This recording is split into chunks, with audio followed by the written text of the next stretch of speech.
Sous le buis, dans l'embrasure, se tenait une créature dont la partie supérieure était celle d'un renne et la partie inférieure celle d'un homme nu.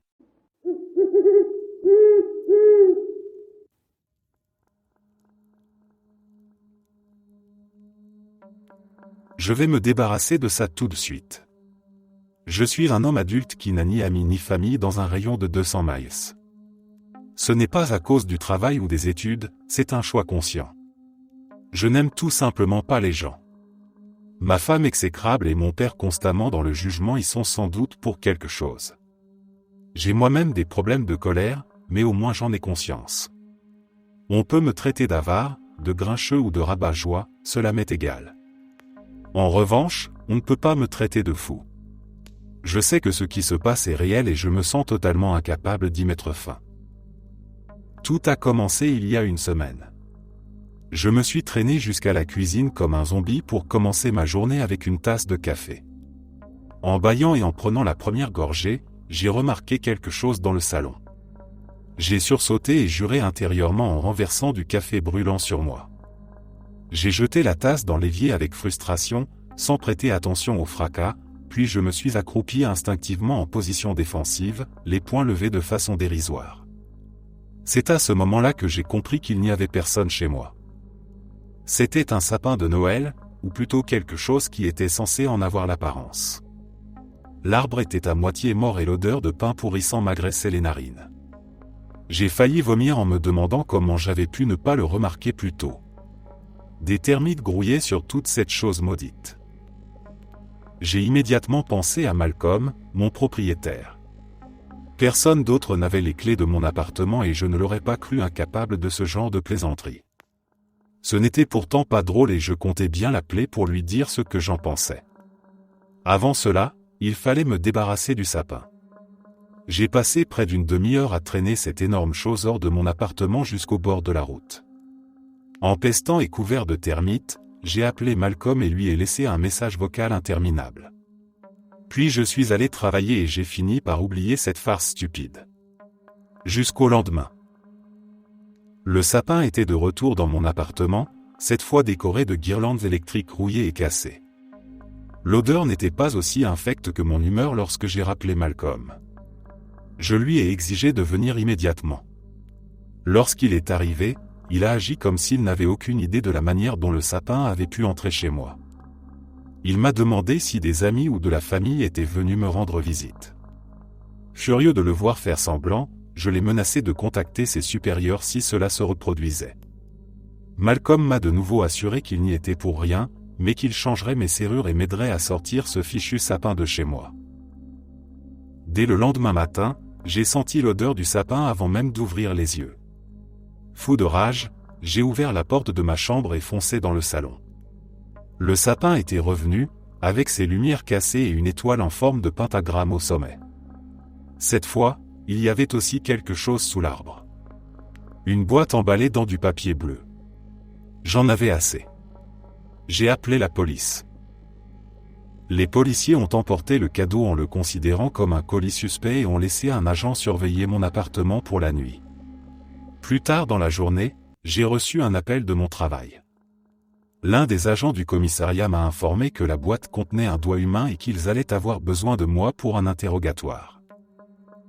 La situation était passée d'agaçante à profondément inquiétante en un temps record. Après des heures passées au poste, les policiers m'ont conseillé de trouver un hôtel pour la nuit. Je l'ai fait, et le lendemain matin, je me suis réveillé face à la même vision. Le même maudit sapin de Noël. Une autre boîte se trouvait en dessous, cette fois emballée dans du papier violet. J'ai sincèrement cru perdre la raison. Pris d'une panique incontrôlable, j'ai ouvert le cadeau au lieu de rappeler la police. Il y avait cette fois une main entière à l'intérieur, à laquelle il manquait l'annulaire. Je n'ai pas appelé la police. J'ai traîné le sapin et la boîte dans un endroit isolé et j'y ai mis le feu. Je suis rentré chez moi à toute vitesse et j'ai commencé à rassembler mes affaires les plus importantes. J'ai dit à Malcolm que je rompais le bail et qu'il ne pourrait rien y faire. Ensuite, j'ai pris la route, conduisant pendant des heures avant de m'arrêter enfin pour dormir un peu. À mon réveil, une nouvelle boîte cadeau se trouvait à côté de moi. Même si je ne voulais pas l'ouvrir, j'ai eu la sensation oppressante d'une présence féminine qui m'incitait à le faire. J'ai arraché l'emballage et j'ai failli vomir. Un bras entier avait été tassé à l'intérieur. Je reçois un nouveau morceau de corps chaque jour. J'avoue que je les reconnais parfaitement. Je ne sais pas si la police me recherche, mais à vrai dire, je préférerais être arrêté par eux. Je ne pense pas que cela me sauvera. J'ai assassiné ma femme Noël dernier, et j'imagine qu'elle veut un peu de compagnie cette année.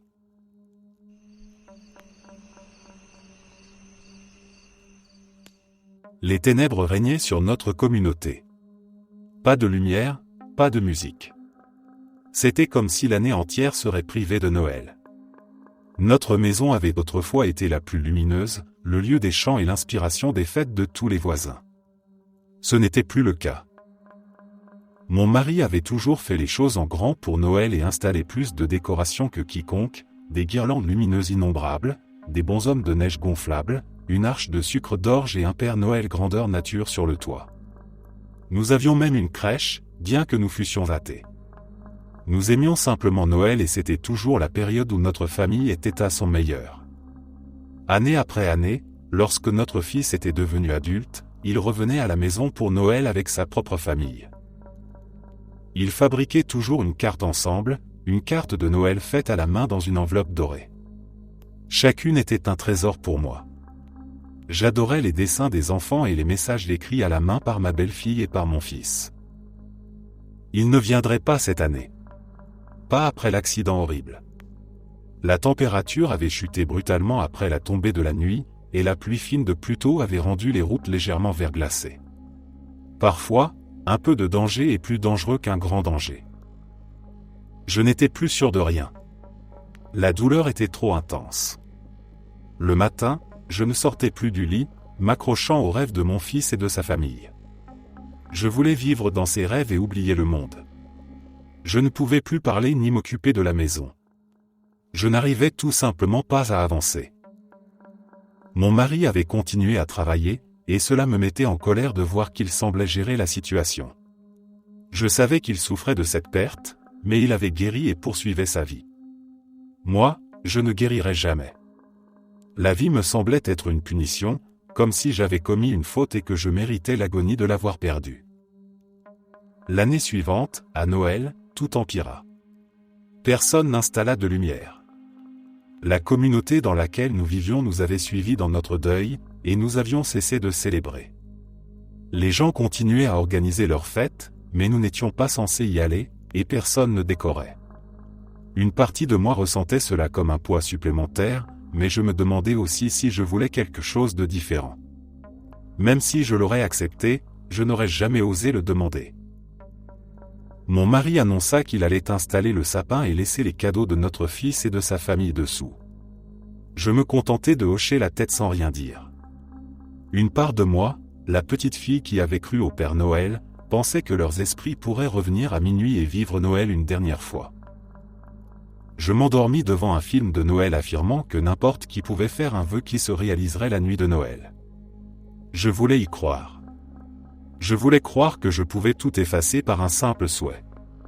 Puis j'ouvris les yeux et je les vis rassemblés, exactement comme je l'avais désiré. J'aurais dû m'arrêter là, accepter la visite et commencer à guérir, mais j'en voulais plus. Je ne pouvais pas accepter que ce soit la dernière fois que je les voyais. J'aurais aimé que mon histoire raconte comment j'avais passé ces instants assoupis de la veille de Noël avec eux, à profiter de leur visite spectrale avant de leur dire adieu. C'est ce que j'aurais dû faire. Cela aurait mis fin à la tragédie et m'aurait permis de guérir et d'avancer. Je n'ai tout simplement pas pu les laisser partir, même lorsqu'ils m'ont supplié de le faire. Je les aimais trop et la douleur était trop forte. Une quête sombre commença, à la recherche d'un moyen de les ramener. S'ils avaient pu venir une fois, ils pouvaient revenir encore. Je fis des recherches, mon énergie revenant lentement.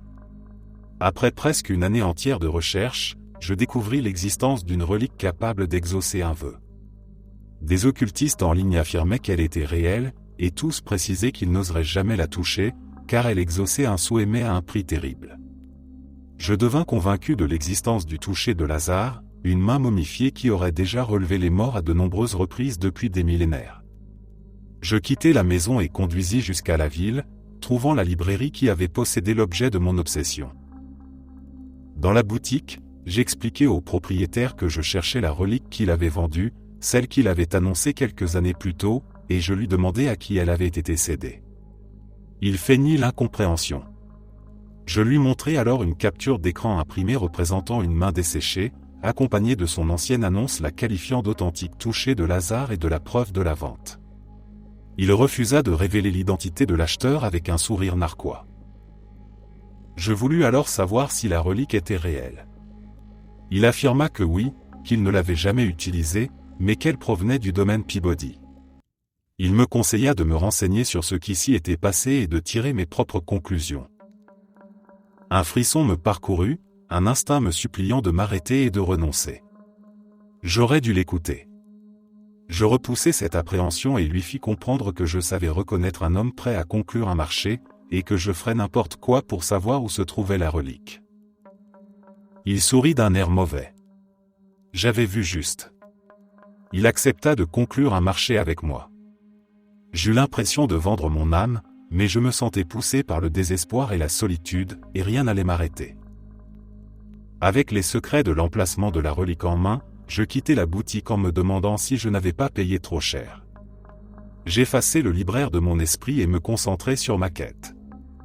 Je suivis son conseil et me renseignai sur le domaine Peabody, espérant apprendre quelque chose de nouveau. Ce que je découvris me choqua et m'horrifia. J'aurais dû m'arrêter. J'aurais dû faire demi-tour. Les premières pointes de peur et de regret apparurent en lisant les rumeurs sur ce qui s'y était produit. Je savais qu'elles étaient vraies. La manière dont il en avait parlé m'avait convaincu qu'il connaissait la vérité, et je le sentais. Une présence malveillante semblait déjà m'observer. La décision de traverser la moitié du pays pour atteindre la relique me parut irréversible, même avant le départ. J'avais payé un prix trop lourd pour ces informations et je n'allais pas renoncer sans au moins la voir et savoir que je pouvais la posséder et formuler un vœu. Un seul vœu qui se réaliserait. Lorsque j'arrivai devant la maison du nouveau propriétaire de la relique, je restai assise dans ma voiture. J'étais nerveuse et incertaine. La présence hostile qui me hantait semblait se nourrir de moi, et j'avais peur de la laisser entrer. Si je faisais demi-tour, je pourrais encore tout abandonner. Mais je repensais à la veille de Noël de l'année précédente, au moment où je les avais vus, souriants et auprès de moi, fantomatiques mais entiers. Mon désir submergea mes peurs. Quand les lumières de la maison s'éteignirent et que je crus tout le monde endormi, je m'approchai discrètement. La porte arrière n'était pas verrouillée et j'entrai. Je n'avais jamais rien fait de tel auparavant, mais j'étais désespéré. Il ne me la vendrait jamais, surtout après avoir payé plus cher que la valeur de ma maison. Je n'avais d'autre choix que de la voler. Je tremblais de peur lorsque je la trouvai. Mon instinct me criait de m'arrêter et de repartir, de la laisser sous la vitre qui la protégeait. En la regardant, je sentis son pouvoir et je compris qu'elle était réelle. Je réalisai alors que je n'avais pas besoin de la voler. Il me suffisait de la toucher et de formuler mon vœu. Soulever la vitre me sembla être une terrible idée, non pas par peur d'être surprise, mais parce que je savais qu'un prix effroyable serait exigé. J'avais conscience du danger, mais cela m'était égal. Je devais revoir mon fils, quoi qu'il en coûte. Je formulai intérieurement le souhait que mon fils rentre à la maison pour Noël. Je sentis le pouvoir de la relique et je sus que mon vœu avait été exaucé. Étourdi, je la laissai tomber et je vacillai avant de m'effondrer. Le bruit alerta les occupants de la maison. Je me relevai en titubant, le cœur battant à tout rompre, et je pris la fuite. En m'éloignant à toute vitesse, je regardai dans le rétroviseur et vis le vieil homme qui possédait la relique. Il était sorti et me regardait partir. Son visage exprimait une profonde inquiétude plutôt que de la colère ou de la peur. Il semblait avoir peur pour moi, non de moi. De retour chez moi, je n'arrivais pas à me calmer. Mon cœur battait toujours aussi fort. Je craignais qu'il appelle la police, qu'il me retrouve d'une manière ou d'une autre. Ces peurs matérielles dominaient mes pensées. J'essayais de me détendre, je me préparais du thé, pris une douche chaude, regardais des téléachats en faisant semblant de vouloir acheter quelque chose. Je m'endormis sur le canapé et mon mari me découvrit ainsi au matin. Il me demanda où j'étais allé. Je me demandais s'il pouvait sentir ce que j'avais fait. Il me regardait comme s'il connaissait mes fautes. Je haussai simplement les épaules et lui fis comprendre que j'étais sorti et que j'étais rentré, que j'avais simplement eu besoin de faire quelque chose. Il me dévisagea avec méfiance et je me sentis coupable. Je m'approchai de lui pendant qu'il préparait silencieusement son café, je l'embrassai et je lui montrai mon affection. Il oublia ses soupçons et partit travailler rassuré, convaincu que notre mariage allait bien. C'était le minimum que je pouvais faire pour lui. La veille de Noël approchait. Les années avaient passé et quelques voisins recommençaient à accrocher des lumières. Je me promenais dans le quartier, les saluant et les encourageant. Je savais que mon fils rentrait à la maison pour Noël. La nuit précédant Noël, je restais éveillé, attendant son arrivée. Mon mari descendit et me trouva ainsi, puis exprima enfin son inquiétude, comme s'il craignait que j'aie perdu la raison. Je lui expliquai avec certitude que notre fils rentrait à la maison, qu'il était déjà en chemin. Il comprit alors, pâlit et évoqua un rêve dans lequel il voyait notre fils marcher vers la maison depuis sa tombe. Le froid m'envahit brutalement, accompagné d'une horreur profonde face aux conséquences de mes actes. Il avait raison. Notre fils marchait dans la nuit depuis sa tombe. Je me sentis malade et terrifié. Je repensai aux visiteurs souriants de l'année précédente, venus puis repartis après leurs adieux. Je compris alors l'ampleur de ce que j'avais fait. Mon mari me regardait comme une étrangère, cherchant une explication. Je prétendis ne pas savoir, même si je connaissais parfaitement la vérité. Il était trop tard. Nous restâmes là, figés d'horreur, tandis que l'horloge sonnait minuit. À cet instant précis, un coup sourd retentit sur la première marche du perron. Nous nous tournâmes lentement vers la porte d'entrée, les yeux écarquillés par la réalisation et la terreur. Ce qui se trouvait dehors n'était pas vraiment notre fils, bien que ce fût lui. Mort depuis 3 ans. Un autre bruit sourd se fit entendre, quelque chose avançant avec difficulté sur les marches. Mon mari recula, bouleversé par la certitude de sa présence. Je gémis de peur, consciente que ce n'était pas ce que j'avais voulu. Un dernier coup sourd indiqua que la dernière marche avait été franchie. Puis la chose traversa le perron jusqu'à la porte. Je retenais mon souffle, le visage couvert de sueur, serrant la couverture du canapé contre ma bouche. Mon mari s'enfuit à l'étage, incapable de supporter l'horreur de voir les restes de son fils frapper à la porte. Chaque coup contre la porte me glaçait le sang. J'étais paralysé par la terreur, incapable de répondre. Je restais là, tremblante. Le temps semblait s'étirer indéfiniment. J'avais l'impression d'être en enfer, puni pour mes fautes. Je n'avais jamais cru à de telles choses, mais je n'avais plus ce luxe. Je connaissais désormais ce que signifiait le tourment et la peur sans fin. Finalement, après la nuit la plus longue et la plus terrifiante de ma vie, le soleil se leva. Les coups cessèrent et le corps fit demi-tour, redescendant les marches et me laissant hurler de douleur et de traumatisme. Lorsque j'eus fini de pleurer et de trembler, je me forçai à aller jusqu'à la porte. Avec une appréhension nauséeuse, je la déverrouillai et l'ouvris lentement. L'air extérieur était glacé et portait une odeur de pourriture ancienne et humide. Sur le perron, je vis de la terre de tombe et des enveloppes de larves desséchées. Les empreintes boueuses du cadavre retraçaient son passage dans la nuit. Je baissai les yeux et vis ce qu'il avait laissé pour moi. Un peu de terre maculait l'enveloppe dorée. Je tombai à genoux et la ramassai. Je la serrai contre mon cœur et, tandis que je contemplais le lever du soleil de Noël, je parvins enfin à lui dire adieu.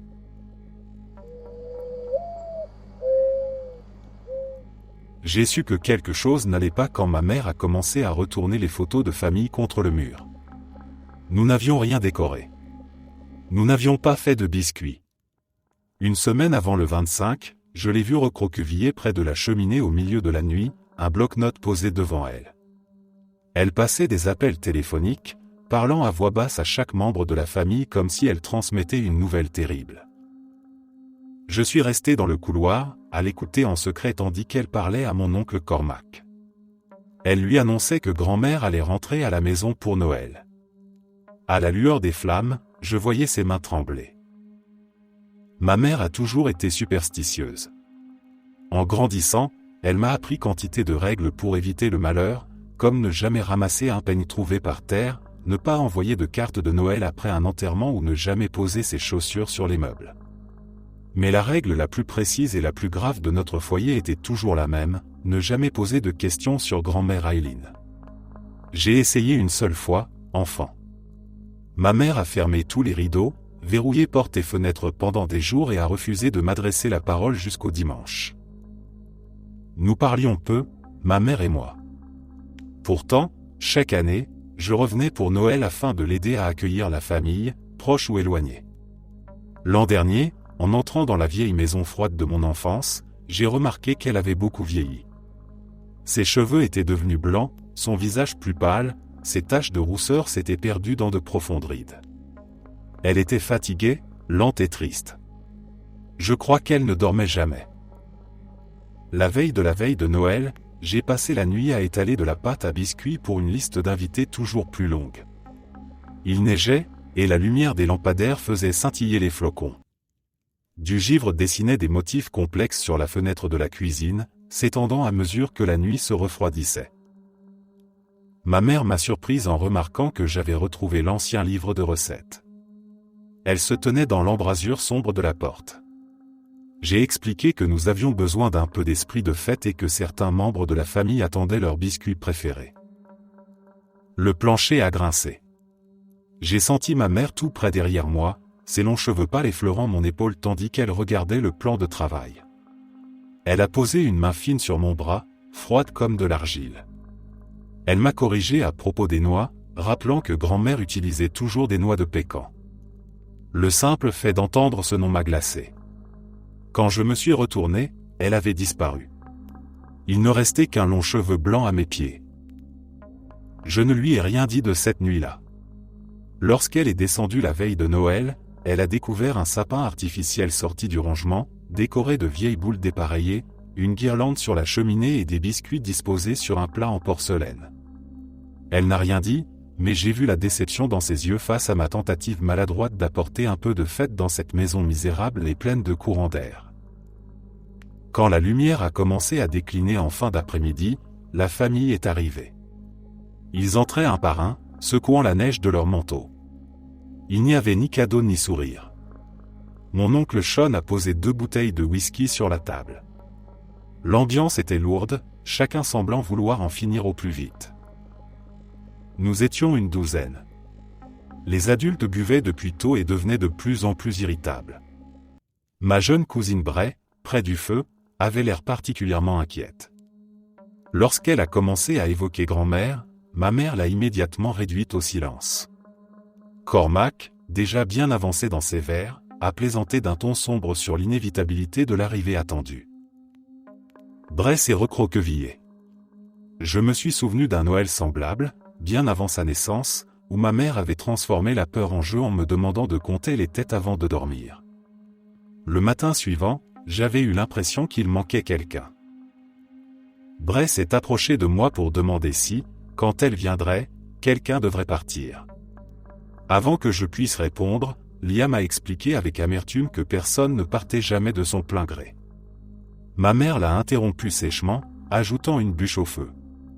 Cormac a renchéri en disant que des nuits comme celle-ci étaient propices à la peur de ce qui rôdait dehors, dans le froid. Le feu a soudainement flambé, puis s'est calmé. Quelque chose est tombé à l'étage. Nous avons attendu, silencieux. Cormac a constaté que minuit approchait et a porté un toast morne.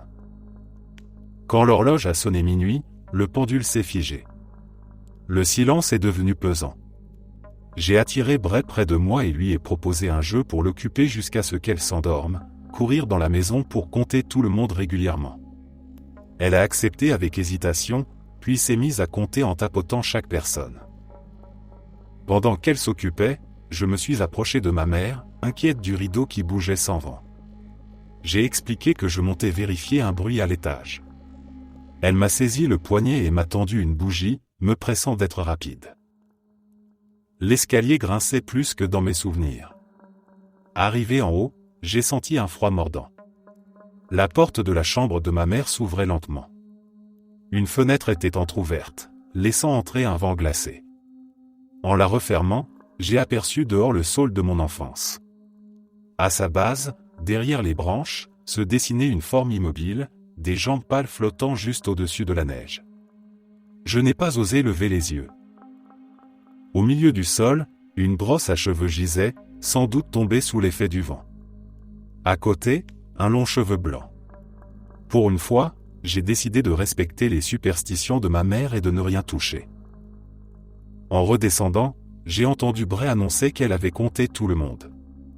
Les adultes jouaient aux cartes, les enfants dormaient, et Liam discutait près du feu avec Cormac. Il parlait à voix basse de la possibilité qu'il arrive quelque chose cette nuit-là. J'ai mis fin à la conversation d'un regard. Le feu refusait de reprendre, le bois étant humide et couvert de sève. J'ai proposé d'aller en chercher au cabanon avec Liam. Dehors, le froid était mordant. Liam se montrait nerveux et pessimiste, convaincu que cette nuit se terminerait mal. Arrivé au cabanon, nous avons forcé la porte gelée. Tandis que je chargeais le bois, Liam observait par la fenêtre. Son visage est devenu livide. Quand j'ai regardé à mon tour, j'ai vu des pieds gris et flétris pendre à l'extérieur, reliés à une silhouette flottante. Des mèches de cheveux fins ondulaient autour d'elle. Nous entendions sa respiration sèche. Elle tournait autour du cabanon, griffant parfois les murs. Nous sommes restés cachés longtemps. Puis le silence est tombé. Pensant qu'elle était partie, nous avons voulu sortir, mais un fracas violent a retenti sur le toit, suivi de coups répétés. Nous avons fui, abandonnant la lampe, courant jusqu'à la maison. En refermant la porte, j'ai aperçu la silhouette pâle flottant au-dessus du cabanon, traînant ses pieds sur le toit enneigé. Sans un mot, Liam et moi avons décidé de garder le silence. À l'intérieur, Bray continuait de compter. Le feu a fini par reprendre, et la maison s'est plongée dans un silence tendu. Des bruits venaient de l'étage, des pas, des objets qui tombaient, une respiration sifflante. Ma mère a fermé les portes pour nous confiner au salon. Par moments, un courant d'air froid passait sous la porte, accompagné du grattement aigu d'ongles sur le bois. Assise contre moi, ma mère m'a confié qu'elle savait que grand-mère allait revenir parce qu'elle la voyait parfois la nuit, près du saule ou autour de la maison, pleurant et frappant aux fenêtres. Elle a refusé de s'approcher du feu et s'est endormie contre mon épaule. La nuit s'est écoulée lentement. À l'aube, Bray a recommencé à compter. La lumière du matin a envahi la pièce. Tout le monde était là, sauf ma mère. Bray, convaincu d'avoir compté tout le monde, n'a rien remarqué. Cela fait presque 1 an que grand-mère est rentrée à la maison. Depuis, je nettoie la vieille maison de ma mère et je rassemble des souvenirs de famille. J'ai commencé à dresser une liste de numéros de téléphone, sans carte, car il porte malheur d'en envoyer après un enterrement. Liam et moi n'avons jamais parlé de ce que nous avons vu. Aujourd'hui, la silhouette que j'aperçois sous le saule est différente. Elle flotte au-dessus du jardin, le visage caché par de longs cheveux argentés. Parfois, elle pleure et frappe aux fenêtres, me suppliant de la laisser entrer. Je pense que le stress des fêtes me rattrape. Chaque fois que je me regarde dans le miroir, je me trouve plus vieille. Mes cheveux blanchissent. Dernièrement, je garde les lumières éteintes et je retourne les photos de famille. Ce soir, je crois que je vais commencer à passer les appels. Il faut prévenir tout le monde que maman va rentrer à la maison pour Noël.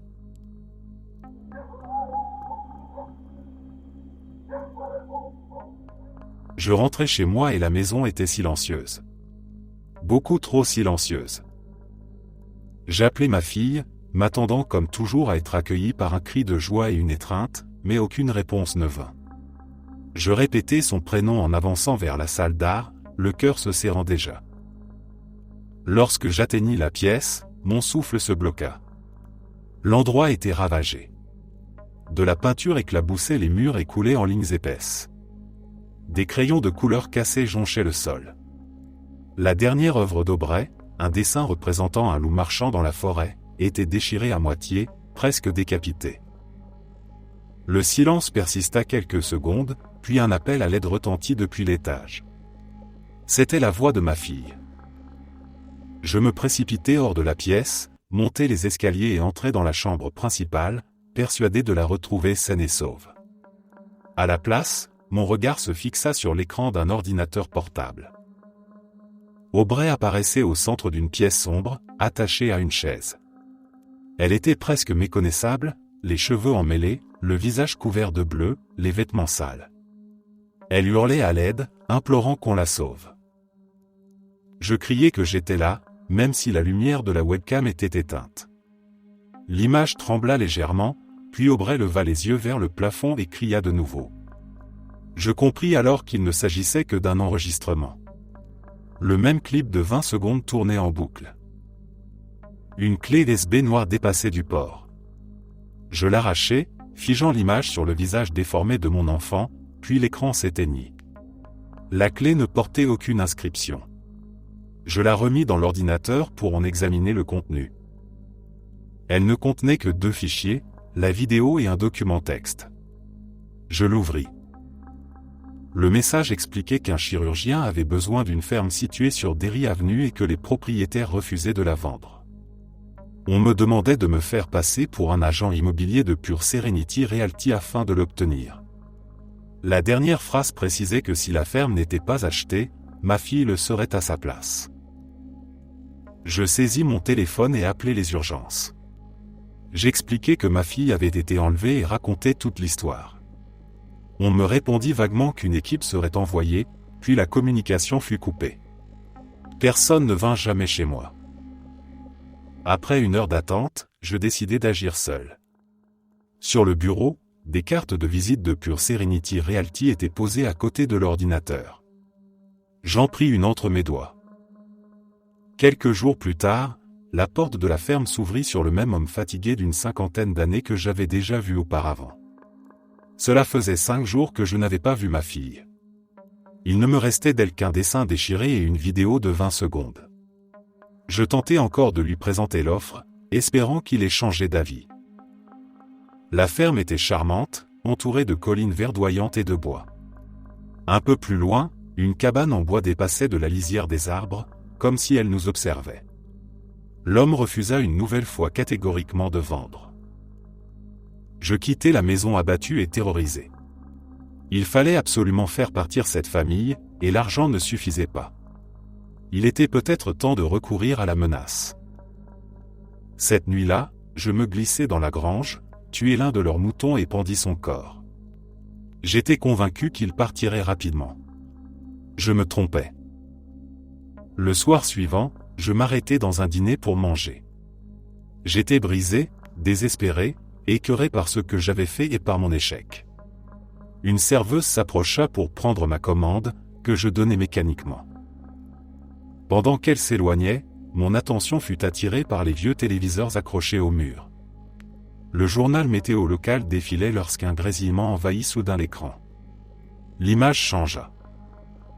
Ma fille apparut à l'écran, ligotée sur une chaise, les larmes coulant sur son visage rougi. Elle criait à l'aide. La séquence se répéta 3 fois avant que le journal ne reprenne. Personne dans le dîner ne sembla remarquer quoi que ce soit, tous absorbés par leur téléphone. La serveuse déposa mon plat devant moi. Je fixai les frites sans les voir, jusqu'à ce que la réalité me rattrape.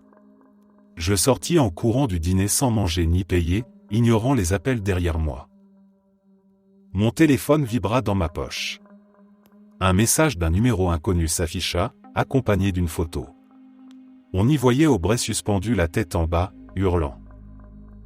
Je me mis à courir à travers la ville, dépassant les magasins et les bâtiments familiers, jusqu'à apercevoir l'usine de traitement de l'eau éclairée par quelques lampadaires vacillants. C'est là que je le vis. Au début, je crus à une statue grotesque, mais la silhouette bougea. Le clown tourna son nez rond vers moi et me fixa de ses yeux noirs, tranchant sur le maquillage blanc de son visage.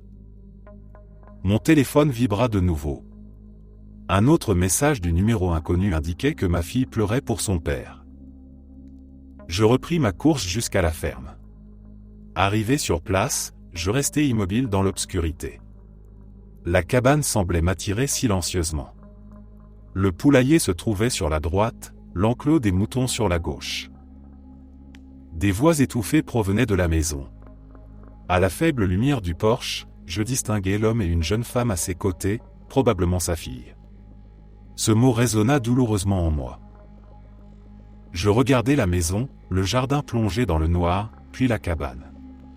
Je relus une dernière fois le message sur mon téléphone. Ensuite, je m'avançai vers la maison, mes doigts se refermant sur le manche froid du couteau dans ma poche.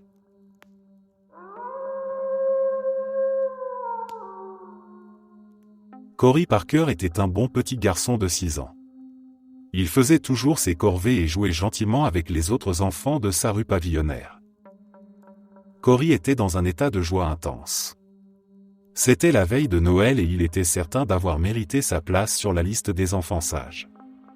Pourtant, même les meilleurs petits garçons désobéissent parfois un peu. Au moment d'aller se coucher, Cory se laissa border par son père et sa mère puis fit semblant de dormir jusqu'à être sûr qu'ils dormaient eux aussi. Il descendit ensuite sur la pointe des pieds et s'assit sur le canapé du salon près du sapin. Il voulait rencontrer le Père Noël en personne et espérait qu'il lui pardonnerait, car il voulait simplement lui montrer les biscuits qu'il avait aidé à préparer. Le lait et les biscuits étaient toujours là et aucun cadeau ne se trouvait encore sous le sapin. Cory poussa un soupir de soulagement en comprenant qu'il n'avait pas raté le Père Noël. Il resta assis sur le canapé pendant ce qui lui sembla une éternité, mais qui dura en réalité moins d'1 heure. Il fixait sans cesse la grande cheminée décorée de chaussettes prêtes à être remplies de friandises. Il était presque en train de s'endormir lorsqu'il entendit un léger tapotement. Il se leva d'un bond et regarda dans la cheminée sans rien voir. Le bruit continua et il comprit qu'il ne venait pas de la cheminée mais de la fenêtre donnant sur l'avant de la maison. Avec hésitation, Cory s'approcha de la fenêtre et regarda dehors dans la nuit. Ses yeux s'emplirent d'émerveillement. Le Père Noël se tenait devant la fenêtre. Il était grand, avait les joues roses et une grande barbe blanche. Un énorme sac rouge rempli de trésors inconnus reposait sur son épaule. Cory manifesta son excitation en se faisant reconnaître et en s'excusant d'être sorti de son lit, expliquant qu'il voulait simplement rencontrer le Père Noël et lui demander pardon. L'homme à la fenêtre adopta une attitude chaleureuse et joyeuse, lui assurant qu'il ne pouvait pas être fâché contre lui et l'invitant à ouvrir la porte pour le laisser entrer afin de déposer les cadeaux préparés par ses lutins. Cory hocha la tête avec un sourire et se dirigea gaiement vers la porte. Juste avant de l'ouvrir, un mauvais pressentiment l'arrêta. Sa mère lui avait toujours dit que ce genre de sensation venait de son ange gardien et signifiait que quelque chose n'allait pas. Cory demanda alors pourquoi le Père Noël n'était pas passé par la cheminée, car quelque chose lui semblait anormal. L'homme répondit de manière évasive, laissant entendre qu'il expliquerait tout une fois à l'intérieur. Cory sentit son estomac se nouer. Il venait de remarquer que l'homme avait prononcé son prénom de travers. Le vrai Père Noël ne se serait jamais trompé sur son nom. Une idée lui traversa alors l'esprit. Il posa une question concernant le cadeau qu'il avait demandé pour Noël et attendit la réponse avec angoisse. L'homme affirma avec assurance avoir apporté ce cadeau précis et insista pour entrer afin de le lui donner. Cory se sentit soudain très mal. Le vrai Père Noël aurait su qu'il avait demandé des patins à roulettes et non ce jouet.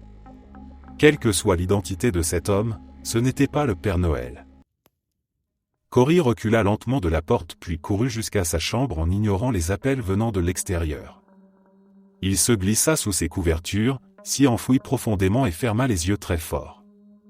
Il resta ainsi jusqu'à s'endormir. Le lendemain matin, Cory se réveilla au son des sirènes dans sa rue. Il ignora les cadeaux entassés sous le sapin et courut vers ses parents, qu'il trouva regardant par la fenêtre avec horreur. Lorsqu'ils le virent, ils fermèrent rapidement les stores et affichèrent de faux sourires, mais Cory comprit qu'ils étaient profondément choqués. Ils ne le laissèrent jamais voir les corps mutilés de la famille Stevenson alignés soigneusement sur leur pelouse.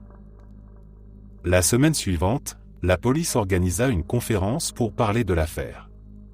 Tous les membres de la famille avaient été assassinés, y compris Billy, l'ami de Cory.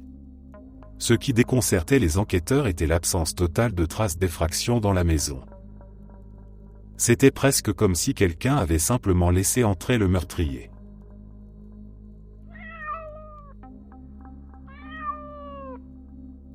J'aidais mes parents à faire leurs cartons pour leur déménagement dans une nouvelle maison plus au sud. L'arthrite de ma mère empirait et il voulait vivre dans un endroit plus chaud.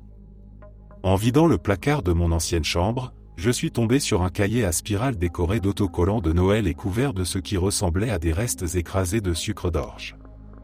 La couverture était poisseuse de résidus vieux de plusieurs décennies, les autocollants brillants se décollaient au coin, exactement le genre de choses que je faisais enfant.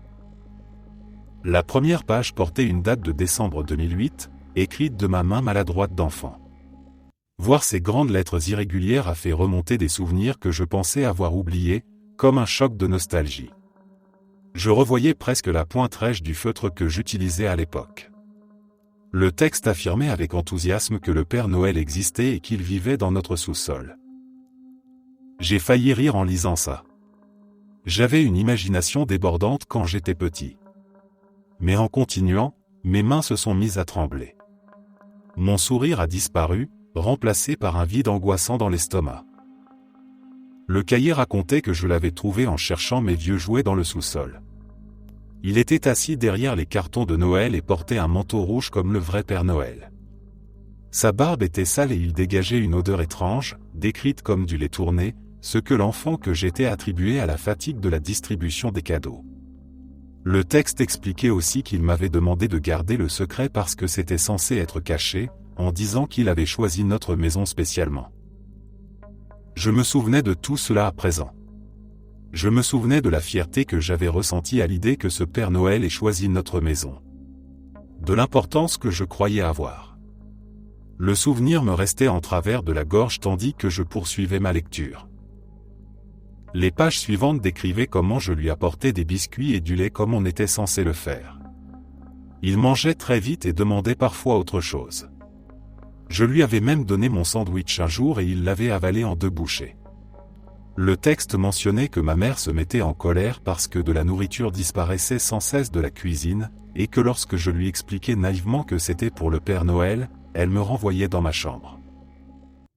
Une autre entrée racontait la colère de mon père après la disparition du portefeuille de ma mère. L'enfant que j'étais pensait que c'était sûrement le Père Noël qui avait pris de l'argent pour acheter des cadeaux, mais il écrivait qu'il ne pouvait rien dire parce qu'il avait promis de garder le secret. Le cahier évoquait aussi une menace vague, quelque chose de très grave qui arriverait si quelqu'un apprenait sa présence. Il était noté que cet homme ne parlait pas comme dans les films, que sa voix était basse et râpeuse, comparée au bruit des feuilles écrasées sous les pas. Mes mains tremblaient tellement que j'avais du mal à tenir les pages. Je me souvenais du portefeuille manquant de ma mère. Je me souvenais de mon père installant des serrures supplémentaires sur toutes les portes. Je me souvenais de leur dispute à propos d'un éventuel appel à la police. L'entrée suivante m'a glacé le sang. Elle racontait que je l'avais entendu se déplacer la nuit, que les escaliers grinçaient quand il montait et descendait, comme lorsque mon père allait chercher des outils. Le texte décrivait son arrêt devant la porte de ma chambre, sa respiration forte et lente audible sous la porte, comparée au bourdonnement du réfrigérateur. L'enfant écrivait qu'il pensait que cet homme vérifiait s'il dormait et se félicitait d'avoir verrouillé la porte, persuadé que cela l'avait empêché de savoir qu'il était réveillé. Ma mère. Mon Dieu, ma mère. Elle insistait toujours pour que je ferme ma porte à clé la nuit. Elle ne m'avait jamais expliqué pourquoi. J'avais simplement cru que c'était l'une de ces règles étranges. La dernière entrée était datée du 23 décembre. Elle annonçait que le Père Noël avait disparu ce jour-là, tout comme les affaires cachées derrière les cartons. L'enfant supposait qu'il était parti visiter d'autres maisons. Le texte décrivait une mère qui pleurait et serrait son enfant dans ses bras en répétant qu'ils avaient eu de la chance, ce que l'enfant ne comprenait pas, persuadé qu'avoir été choisi signifiait qu'il avait été très sage cette année. Il était aussi question de nombreuses voitures de police chez les voisins d'à côté, les Johnson. Le cahier racontait que l'enfant n'avait pas le droit de regarder par la fenêtre et imaginait que le Père Noël se trouvait désormais chez eux. Il était noté que la police avait trouvé des morceaux de manteau rouge dans leur poubelle, interprétés comme un simple changement de vêtements parce que l'ancien était sale. L'entrée se terminait par une impatience débordante à l'approche de Noël et par une note ajoutant qu'ils allaient rester quelque temps chez la grand-mère, avec l'espoir que le Père Noël saurait où les trouver. J'ai dû m'arrêter de lire. J'ai appelé ma mère immédiatement. Elle s'est effondrée en larmes quand je lui ai parlé de ce Noël-là.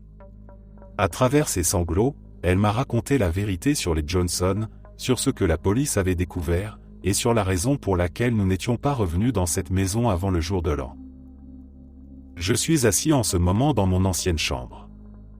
La maison craque et gémit comme elle l'a toujours fait, mais ce soir les bruits semblent différents, plus intentionnels. Je jurerais entendre des pas dans le sous-sol. Mon père dit que ce n'est que le vieux système de chauffage. Mais j'ai trouvé autre chose aujourd'hui en faisant les cartons. Dans le sous-sol, derrière des piles de boîtes, il y avait un morceau de tissu rouge sale accroché à un clou. L'odeur m'a frappé avant même que je ne le touche, un mélange rance de sueur et de pourriture. Plus tard, ma mère a fini par tout me dire. Apparemment, après la découverte de ce qui était arrivé aux Johnson, la police avait identifié des affaires similaires dans 3 autres États. Tout avait eu lieu en décembre, toutes dans des maisons avec des enfants, et tout impliquait quelqu'un qui avait vécu dans les sous-sols pendant plusieurs jours avant les meurtres. Ils ne l'ont jamais attrapé. J'aide mes parents à déménager la semaine prochaine. Mais avant cela, je vais brûler toutes les boîtes de Noël du sous-sol. Toutes.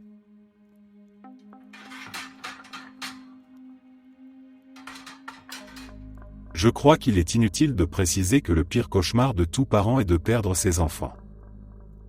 Il y a 3 jours, ce cauchemar est devenu réalité pour moi lorsque j'ai pris une seule bouchée du biscuit du Père Noël avant de monter à l'étage pour réveiller mes 2 garçons. Mon plus jeune, Clyde, était déjà réveillé et assis bien sagement sur son lit, attendant avec impatience mon signal pour descendre ouvrir les cadeaux. Cela n'avait rien de surprenant, quel garçon de 12 et 7 ans dormirait tard le matin de Noël. Ce qui était surprenant, en revanche, c'était que le lit de Jacques était vide. Il était introuvable, alors que je l'avais bordé et lui avais souhaité bonne nuit vers 21h la veille. Les enquêteurs disent qu'ils poursuivent leurs recherches, mais je connais trop bien cette statistique terrifiante selon laquelle, après les 48 premières heures de disparition, les chances de retrouver un enfant diminuent drastiquement. Je suis également conscient qu'ils me considèrent encore comme un suspect, même si leur enquête initiale n'a rien permis de prouver. Plus tôt dans la journée, alors que j'aidais Clyde à faire ses devoirs de mathématiques, j'ai lancé à travers la pièce l'un de ces petits ballonnaires. Après quelques rebonds, il s'est coincé entre le mur et le lit de Jacques. Je me suis approché et j'ai légèrement tiré le lit pour le récupérer, et c'est à ce moment-là que j'ai remarqué une latte de parquet mal fixée. Je ne comprends pas comment ni moi ni les enquêteurs qui ont fouillé sa chambre n'avons pu passer à côté, car une fois remarquée, elle était évidente. Je suis convaincu que ce que j'ai trouvé en dessous a un lien avec la disparition de Jacques. Être père célibataire de 2 enfants tout en travaillant à temps plein me laissait très peu de temps, surtout pendant les fêtes, pour perpétuer les nombreuses traditions de Noël de mon enfance. C'est pourquoi, le premier jour de décembre, lorsque j'ai remarqué ce petit lutin d'apparence usée posé sur une étagère, j'ai été très impressionné d'apprendre que Jacques avait pris l'initiative de lancer cette tradition pour son petit frère. Lorsque je lui avais posé des questions à ce sujet, son attitude avait changé brusquement et il avait exigé que personne ne touche jamais au lutin. J'avais préféré ne pas insister, d'autant plus que l'histoire raconte qu'un lutin perd sa magie s'il est touché par un humain. Je ne voulais pas gâcher cela pour Clyde, alors j'ai joué le jeu. Chaque matin, le petit lutin apparaissait à un nouvel endroit de notre petite maison, et j'étais fier de voir à quel point mon fils était un grand frère attentionné. Si je parle du lutin, c'est parce que ce que j'ai découvert sous le plancher de sa chambre était une sorte de livre pour enfants fabriqué à la main, intitulé Le lutin sur l'étagère. Il était écrit de manière grossière avec des marqueurs de différentes couleurs pour chaque lettre, et il était évident que l'auteur avait une main très tremblante. J'ai remis le livre aux enquêteurs, mais pas avant d'en avoir recopié une version pour moi. Je ne sais vraiment pas quoi penser de tout cela, mais je suis certain que cela a un lien avec la personne qui a pris mon fils. Le livre expliquait comment quelqu'un pouvait savoir si un enfant était sage ou non chaque année, en révélant qu'un secret gardé depuis des centaines d'années pouvait enfin être partagé à condition de rester caché. Il racontait que l'enfant avait été choisi cette année-là et qu'un lutin avait été envoyé pour l'observer et rapporter chacun de ses actes sur ordre direct du Père Noël. Le lutin se décrivait comme un simple assistant chargé de surveiller la maison. Le texte insistait sur le fait que l'enfant devait rester dans sa chambre et ne jamais se promener librement, car une mission terrifiante allait bientôt commencer. Il était question d'un choix impossible à faire, puisque quelqu'un allait arracher un cœur et que l'enfant devrait décider qui serait sacrifié, son père ou son frère Clyde, car il était précisé que tout le monde ne pouvait pas être pris. Le livre décrivait ensuite comment, chaque nuit, une entité viendrait dans la chambre pendant le sommeil, en précisant que personne ne devait jamais être mis au courant sous peine de mort. La magie du lutin lui permettait d'être rapide et de tout enregistrer pour faire son rapport quotidien, indiquant si l'enfant avait été sage ou non, ce qui rendait la figure centrale heureuse ou furieuse. Il était clairement expliqué que le moindre mot à ce sujet entraînerait des conséquences terribles et que le secret devait être gardé partout, que ce soit en voiture, au parc ou à l'école. Le texte affirmait que toute transgression serait découverte et punie, et que parler à qui que ce soit conduirait à l'enlèvement du frère. Le livre évoquait aussi la scène du matin, lorsque l'enfant se lèverait en courant pour découvrir qui supplierait en premier, et où le corps de Clyde pourrait être retrouvé dans différentes pièces de la maison. Le lutin précisait qu'il pouvait se cacher partout et que cela devait être perçu comme un jeu. Une autre règle importante était mentionnée, indiquant que la fenêtre devait rester déverrouillée chaque nuit afin de permettre la vérification du comportement de l'enfant. Il était suggéré que l'oubli de cette règle provoquerait une colère grandissante.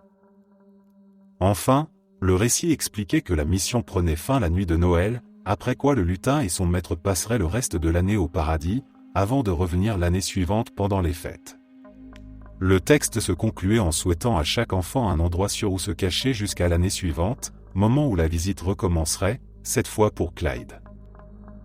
Je publie ce message dans un état de désespoir total. Si quelqu'un sait quoi que ce soit qui pourrait aider à retrouver mon cher garçon, je vous en prie, contactez-moi immédiatement. Je me considère comme quelqu'un de sociable et facile à vivre, avec une approche plutôt détendue de la vie. En général, je pardonne facilement aux autres et je ne suis pas du genre à nourrir des rancunes sur le long terme envers ceux qui m'ont offensé. Pourtant, lorsqu'il s'agissait de mon voisin de palier, Ben, je n'arrivais même pas à lui adresser un véritable salut lorsque nos chemins se croisaient. Depuis son emménagement dans l'immeuble il y a 2 ans, j'avais fait de mon mieux pour l'éviter. Si je le voyais attendre l'ascenseur dans le hall, je préférais prendre les escaliers. Si je le croisais dans le couloir commun, je détournais le regard et passais rapidement en marmonnant une formule de politesse à peine audible.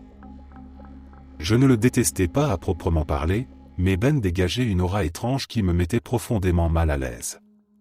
J'étais certain de ne pas être le seul à ressentir cela, car aucun autre voisin ne semblait apprécier sa présence, et il arrivait que certains l'interpellent avec colère en public. Il était difficile de définir ce qui clochait exactement chez lui, mais si je devais deviner, je dirais que cela venait de sa façon dérangeante de fixer les gens, comme s'il ne les regardait pas vraiment mais observait quelque chose d'invisible derrière leur épaule, comme s'il percevait des choses que personne d'autre ne voyait. Ben avait également accumulé d'innombrables problèmes avec le propriétaire de l'immeuble, principalement à cause des plaintes des autres résidents. Une odeur nauséabonde provenant de son appartement, des bruits forts durant la nuit, ainsi que la quantité absurde d'encens qu'il brûlait près de sa fenêtre ne sont que quelques exemples. J'avais moi-même été victime de ces comportements étranges, mais j'avais tenté de les supporter autant que possible, car l'idée de le confronter me semblait bien pire. Malgré les plaintes répétées et les menaces d'expulsion, Ben ne changeait jamais. Le propriétaire, de son côté, ne mettait finalement jamais ses menaces à exécution.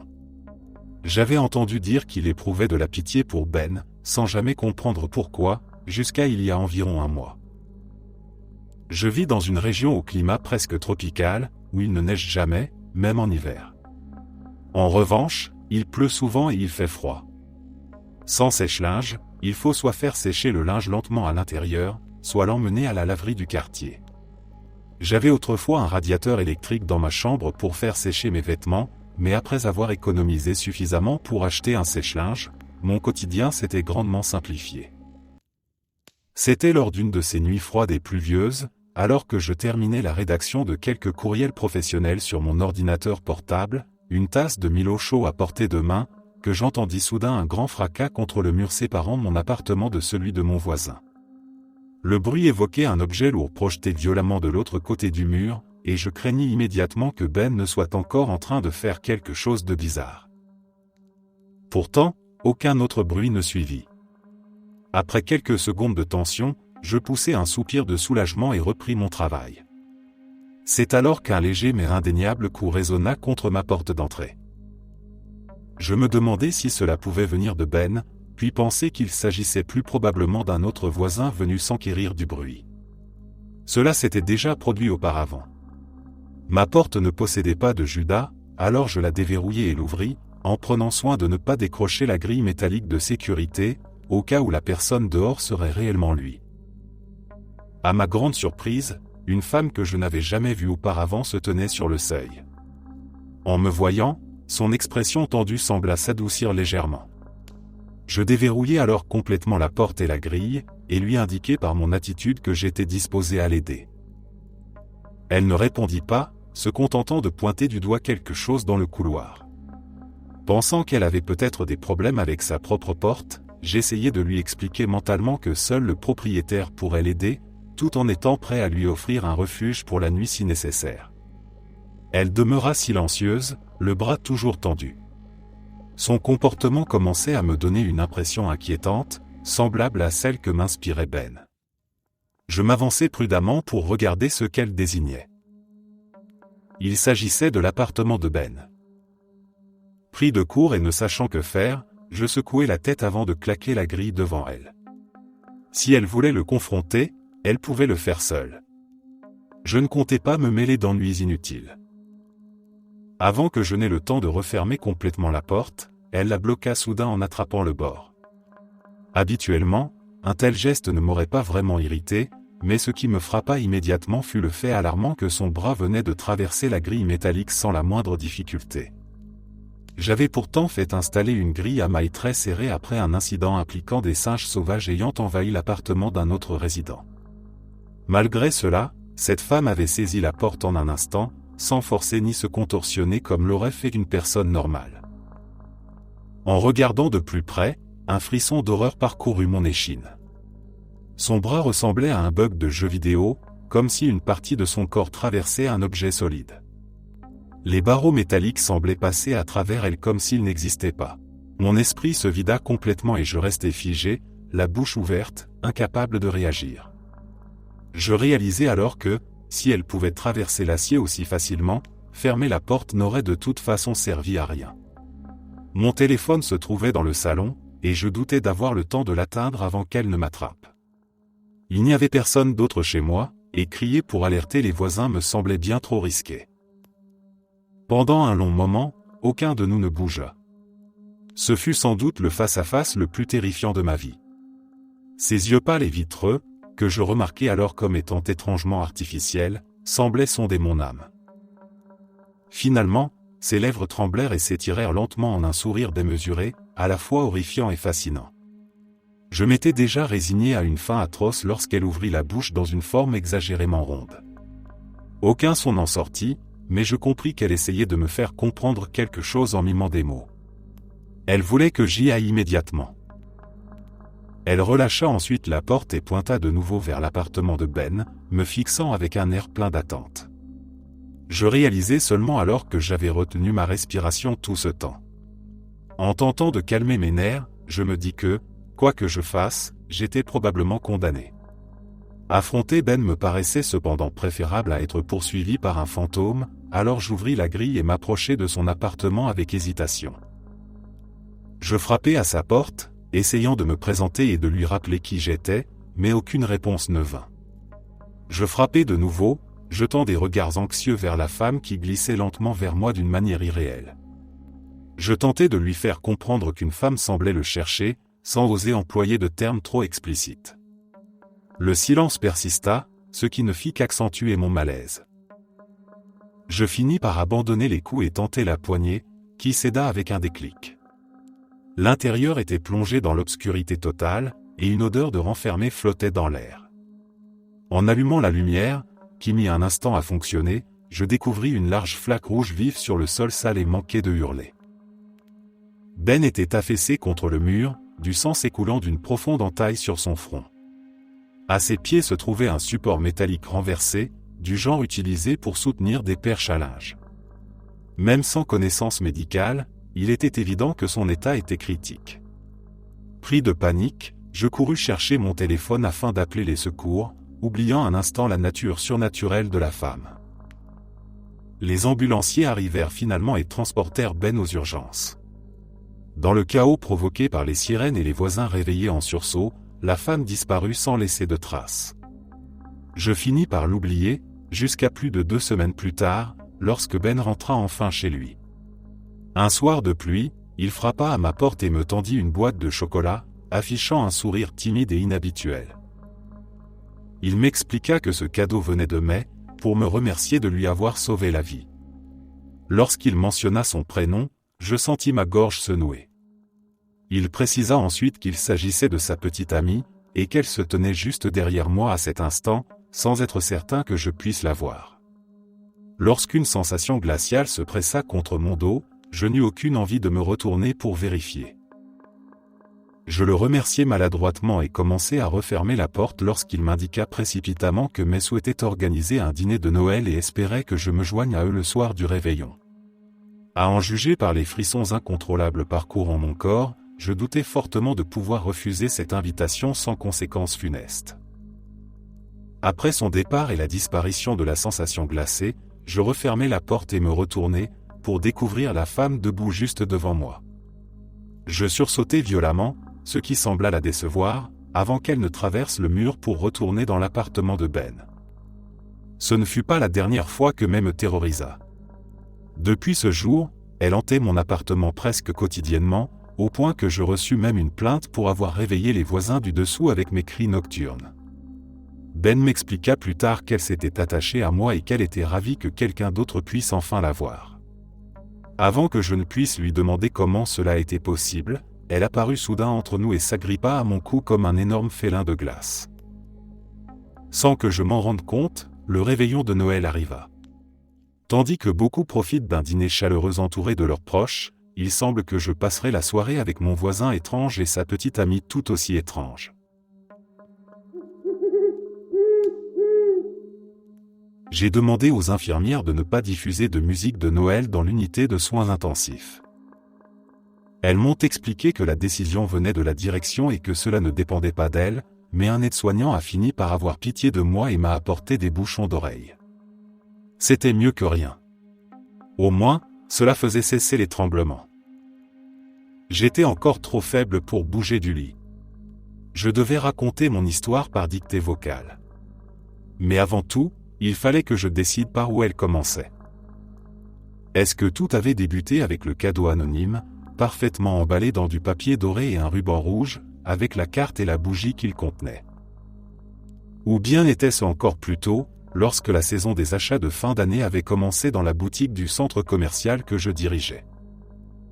Nous vendions des babioles, des cartes spécialisées et des décorations saisonnières, ainsi que des bijoux, des peluches et des bougies parfumées. C'était le genre de magasin que tout le monde reconnaît immédiatement.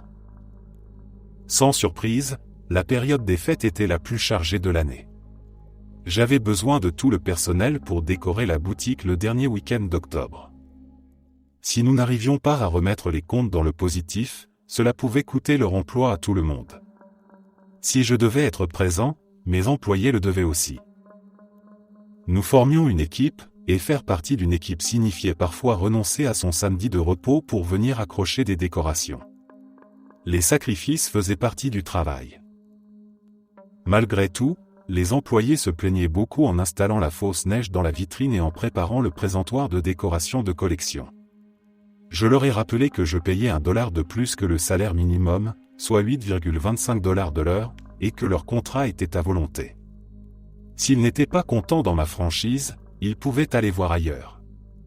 La plupart des autres employeurs payaient moins, et cette mise au point a suffi à calmer les choses. Du moins jusqu'à ce que les coûts de transport détruisent mon budget. Il suffisait de comparer les frais de livraison d'un an auparavant avec ceux du moment pour comprendre. La seule façon de m'en sortir était de réduire les heures et d'ajouter quelques avantages, comme l'emballage cadeau gratuit. Je savais que tenir seul un magasin n'était pas facile, il n'y avait qu'à voir les longues heures que je faisais. Emballer parfaitement des paquets demandait aussi des efforts, mais c'était le principe même du travail. On se présentait et on faisait ce qu'on nous demandait. Je ne comprenais pas pourquoi mes employés ne le voyaient pas ainsi. C'est à ce moment-là que certains ont commencé à se déclarer malades, de manière malveillante selon moi et en contradiction avec mes instructions claires. Nous manquions de personnel, personne ne pouvait s'absenter pour quelque raison que ce soit. De toute façon, je n'offrais aucune assurance santé, il n'allait donc certainement pas consulter un médecin. Comme si ces maladies imprévues ne suffisaient pas, des gens ont réellement commencé à démissionner. Tant mieux. Il y en avait toujours d'autres, et c'était une bonne occasion d'éliminer le poids mort. S'ils n'étaient même pas assez loyaux pour venir quand je les appelais, s'ils n'étaient pas capables de rester aimables avec les clients en emballant des cadeaux, s'ils ne supportaient pas un peu de froid ou quelques heures supplémentaires, alors ils méritaient d'être sans emploi. La chose la plus ridicule à l'époque était la raison invoquée par certains pour partir. Ce n'était pas ce à quoi je m'attendais et ce n'était même pas quelque chose que j'avais envisagé. Ils ne voulaient tout simplement plus que le magasin diffuse de musique de Noël. Je leur ai dit que c'était impossible. Ces chansons mettaient les clients dans l'état d'esprit d'acheter. En plus, je leur avais donné 3 CD différents à faire tourner chaque jour. Je ne voyais rien de déraisonnable là-dedans. Au moins l'un d'entre eux m'a laissé un cadeau d'adieu, même s'il était anonyme. Au premier abord, il m'a semblé bien plus agréable que les mots déplacés que j'avais trouvés gravés dans les toilettes du personnel. Le cadeau se trouvait dans une petite boîte enveloppée de papier doré et nouée d'un ruban rouge. L'emballage était impeccable, j'avais sanctionné assez de gens pour des emballages bâclés pour faire la différence, et le cadeau à l'intérieur était une bougie provenant de notre propre magasin. Je ne reconnaissais ni l'odeur ni l'étiquette, mais il y avait une petite carte. Elle exprimait un souhait de Noël centré uniquement sur moi. J'ai trouvé cela plutôt gentil. Un peu étrange, mais gentil. Il était temps que quelqu'un montre un peu de reconnaissance envers celui qui signait les chèques de paie. Mon ex-femme avait les enfants ce week-end-là, alors j'ai allumé la bougie, je l'ai posée sur la table basse devant moi, j'ai réchauffé un dîner au micro-ondes et je me suis installé dans mon fauteuil pour un marathon James Bond. Je me suis rendu compte que je reconnaissais la musique des CD du magasin avant même de me demander où j'étais ou comment j'étais arrivé là. Le dernier souvenir clair que j'avais était le début de Docteur No, et j'ai supposé que je m'étais assoupi. Il était difficile de respirer. J'étais paralysé. Je ne pouvais ni bouger les bras ni les jambes. J'avais été enveloppé, momifié dans du papier cadeau. La musique de Noël résonnait à plein volume autour de moi, avec cette chanson omniprésente que je connaissais trop bien. Mes oreilles me faisaient atrocement mal. J'ai toujours détesté les sons trop forts et chaque note aiguë me faisait grimacer. Je voulais à tout prix que ce bruit s'arrête, sans savoir comment. Je ne voyais rien. Même me tortiller demandait un effort immense.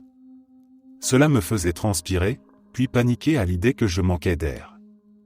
Bien avant de devenir un directeur de franchise prospère, j'avais été scout.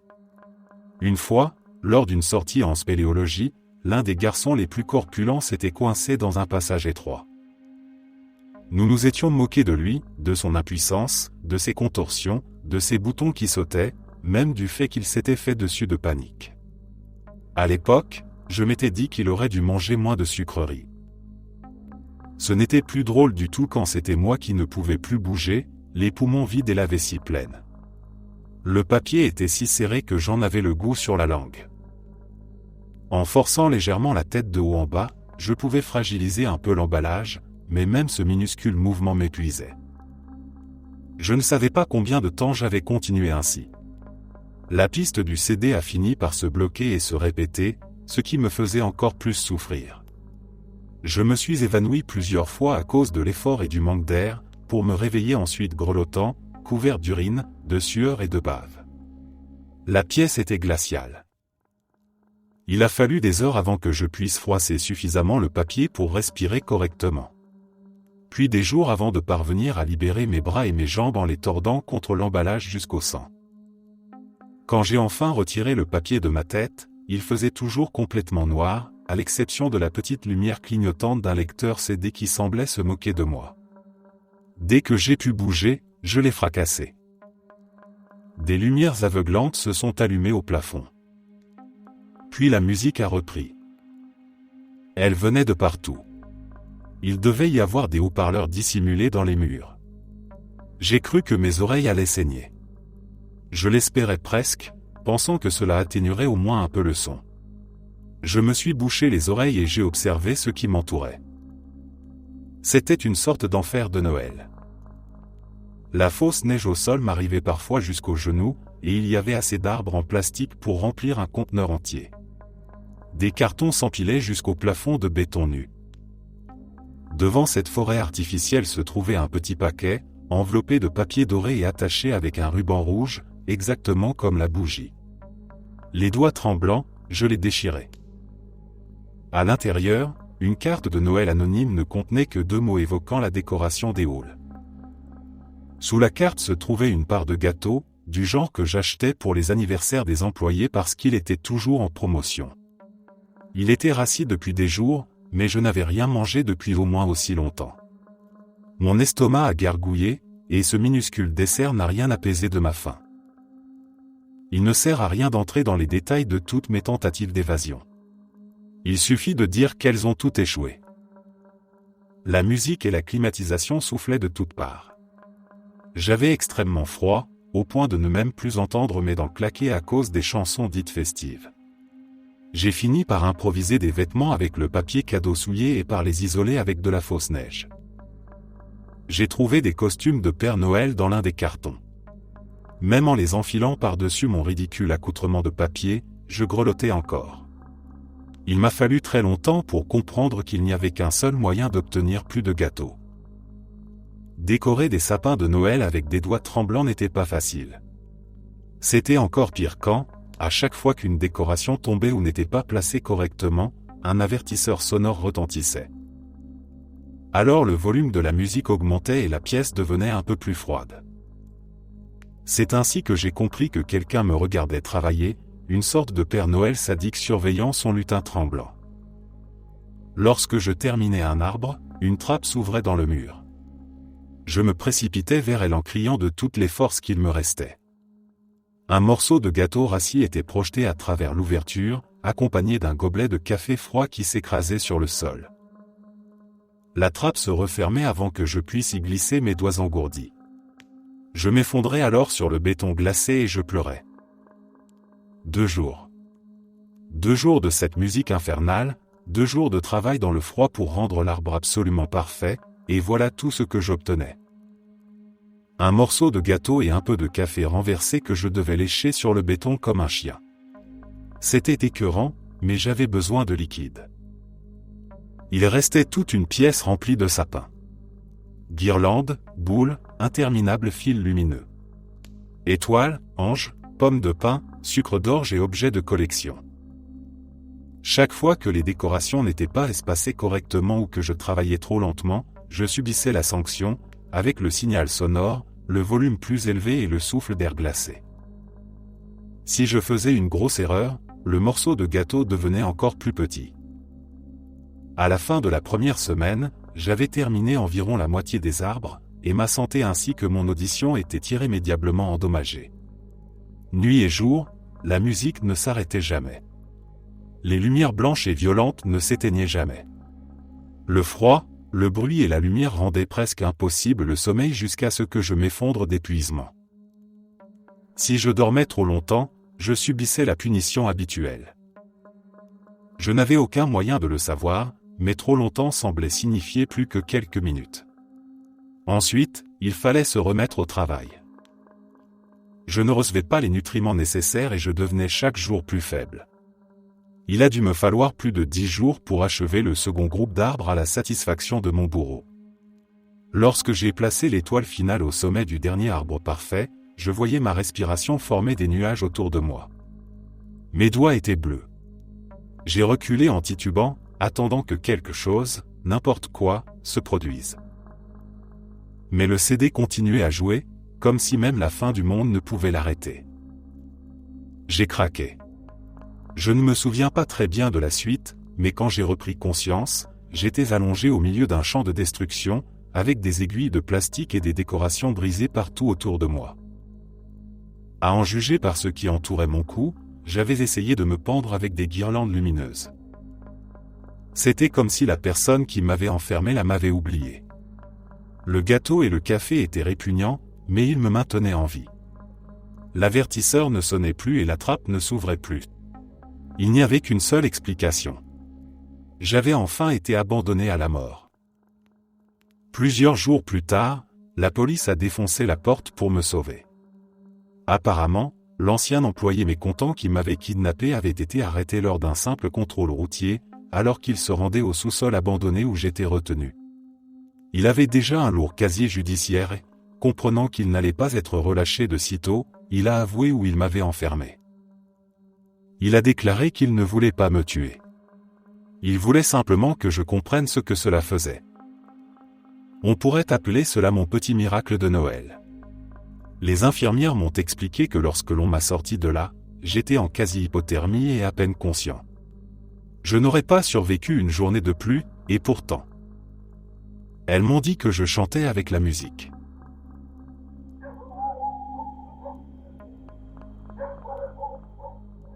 L'homme de l'agence immobilière me souriait encore depuis le perron. Il me souhaita le bonjour et chercha une nouvelle fois à savoir si j'avais changé d'avis au sujet de son offre. Je me frottais le front, exaspéré par son insistance constante. Il refusait clairement d'abandonner. Je lui fis comprendre, avec une irritation à peine contenue, que je ne vendrais pas la ferme, que je l'avais déjà dit, et que sa présence répétée était inutile. Depuis plusieurs semaines, il revenait chaque jour, affichant le même sourire malsain et me tendant sa carte où le nom Pure Serenity Realty brillait en lettres tape à l'œil. Il tenta alors de me faire réfléchir à la solitude de cet endroit isolé, loin de la sécurité de la civilisation. Son ton condescendant me donna une envie violente de lui faire perdre ce sourire. Je lui expliquai que j'aimais l'isolement. Il insista, évoquant les dangers liés à cette solitude, avant de suggérer qu'ici, il n'y avait nulle part où fuir. Je plissai les yeux, lui ordonnai de quitter ma propriété et lui claquai la porte au nez, les mains tremblantes de rage. Je me demandais s'il venait de me menacer. En me retournant, je vis ma femme dans la cuisine, occupée à préparer le petit déjeuner. Je lui exprimai mon incrédulité face à l'acharnement de cet homme, à son refus d'accepter un non et à ses menaces à peine voilées. Elle répondit calmement qu'à ce stade, s'il ne comprenait toujours pas, c'était qu'il était particulièrement borné. Elle continuait de préparer des œufs brouillés pour un petit déjeuner tardif. Cet homme essayait depuis des semaines de me convaincre de vendre la ferme familiale, mais cela n'arriverait jamais. La ferme appartenait à ma famille depuis des générations et mes enfants, désormais adultes, devaient rentrer le jour même pour les fêtes de Noël. J'avais bien plus important à gérer. Ma femme me rappela de nettoyer la chambre de Jacques et d'aérer la literie de Sid. Je répondis machinalement, conscient que ces préparatifs étaient nécessaires pour leur arrivée. Les enfants arrivèrent plus tard dans la soirée. Je courus jusqu'au portail pour les aider à porter leurs bagages. La joie de les revoir m'envahit immédiatement. Jacques mentionna que le trajet s'était bien passé et qu'ils avaient aperçu une superbe Ferrari rouge sur la route. Sid acquiesça brièvement avant de me dépasser pour entrer dans la maison, toujours aussi peu bavarde. Je fis un commentaire léger sur la voiture et demandai des nouvelles de l'école. La conversation glissa naturellement vers la ferme et l'homme de l'immobilier qui tentait sans relâche de me la racheter. Jacques proposa de s'en occuper lui-même s'il revenait. Je souris. Bien qu'il soit mon plus jeune fils, il me dépassait largement en taille et en carrure. Il était bien plus intimidant que moi désormais. Dans le salon, Jacques s'arrêta net, stupéfait, en voyant les 26 bouteilles de chartreuse alignées contre le mur. Il me regarda, visiblement perplexe. Je lui expliquai que c'était une affaire à ne pas manquer lors de la liquidation du magasin d'alcool du coin.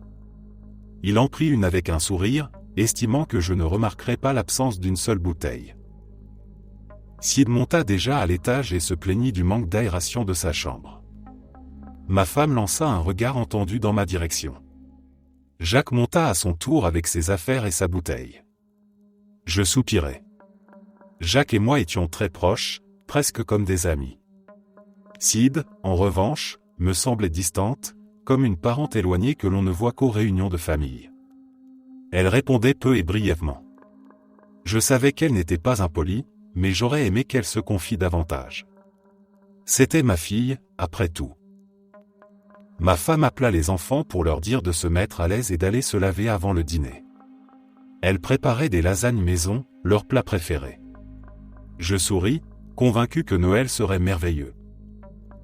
Mais le lendemain matin, je découvris un mouton décapité, suspendu entre deux arbres. Sa tête était clouée sur la porte de la grange. Jacques recula, horrifié par la scène. Je sus immédiatement qui était responsable. Je lui demandai d'aller chercher la hache afin que nous fassions disparaître cette horreur avant que sa mère ne la voie. Le corps du mouton tomba lourdement au sol. Jacques creusa un trou pendant que je détachais la tête de la grange. La colère me brûlait de l'intérieur. Aucun doute possible, c'était l'homme de l'agence immobilière. Il essayait de me faire fuir de chez moi. Pendant que nous creusions, je demandai à Jacques s'il avait réfléchi à mon idée de reprendre la ferme après ses études.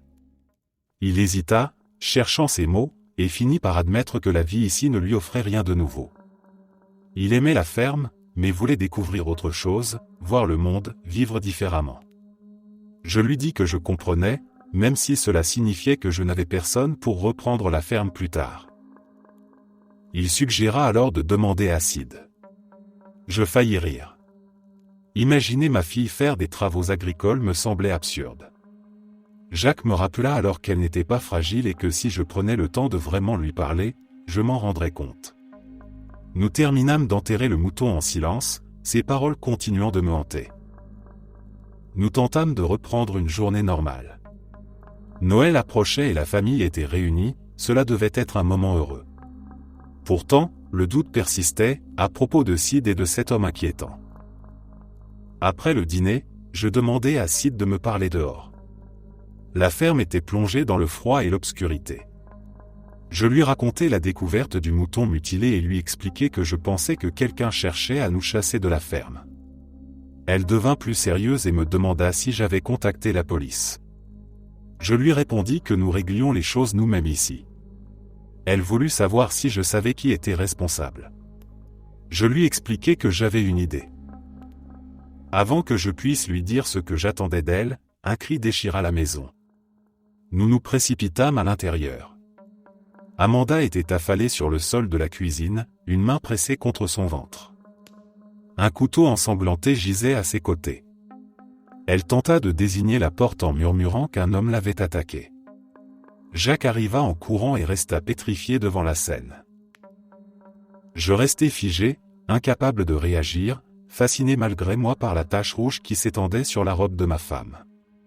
Sid me secoua violemment pour me ramener à la réalité et me demanda qui je soupçonnais. Je bredouillai, incapable de me souvenir du nom de l'homme, avant de désigner vaguement l'agent immobilier. Sid prit immédiatement les choses en main. Elle ordonna à Jacques d'appeler une ambulance, mais le téléphone ne captait pas. Elle tenta de me maintenir calme, me rappelant que ma femme avait besoin de moi lucide. Elle affirma ensuite que l'homme ne pouvait pas être loin et qu'il essayait de nous terroriser, mais qu'il n'avait pas prévu une chose. Elle refusa que quelqu'un gâche Noël. À cet instant, toutes les lumières s'éteignirent. La maison fut plongée dans le noir. Jacques paniquait, incapable de joindre les secours. Je leur expliquai que le réseau était mauvais ici et indiquai que le fusil devait se trouver dans la remise. Une fenêtre éclata dans le salon. Sid se précipita vers l'avant, saisit une bouteille d'alcool et la brisa contre le rebord de la fenêtre.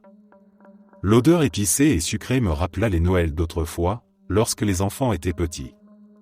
Puis je réalisai avec horreur que ma fille courait après un homme potentiellement meurtrier. Je la suivis dehors jusqu'à la remise. Elle ouvrit les portes à la volée. À l'intérieur, l'homme se tenait debout, tenant mon fusil. Un coup de feu retentit, détruisant la lumière. Nous étions vivants, mais en danger. Je tirai Sid hors de la remise et courus vers les arbres. Près de la tombe du mouton, je saisis une pelle et la lui tendis. Elle semblait hésiter, préférant son arme improvisée. Un autre coup de feu résonna. Nous nous cachâmes, tandis que l'homme criait que tout cela aurait pu être évité si j'avais vendu la ferme. Sid surgit soudainement et se jeta sur lui. Ils roulèrent au sol dans une lutte violente. Les paroles de Jacques me revinrent en mémoire. Elle n'était pas fragile. Pas du tout. Je frappai l'homme avec la pelle. Le fusil partit. Le bruit m'assourdit. Quand je repris mes esprits, l'homme fuyait déjà dans la nuit. Sid gisait au sol, mortellement blessé. Je posai mes doigts sur son cou, espérant un signe de vie. Il n'y avait rien. Les cris de Jacques, venant de la maison, se mêlaient au vent glacé. L'homme avait emporté le fusil. Je ris nerveusement avant de fondre en larmes. Je pris le corps sans vie de ma fille dans mes bras et me dirigeai vers la maison, redoutant ce qui m'y attendait. Il n'y aurait pas de joyeux Noël. Plus jamais.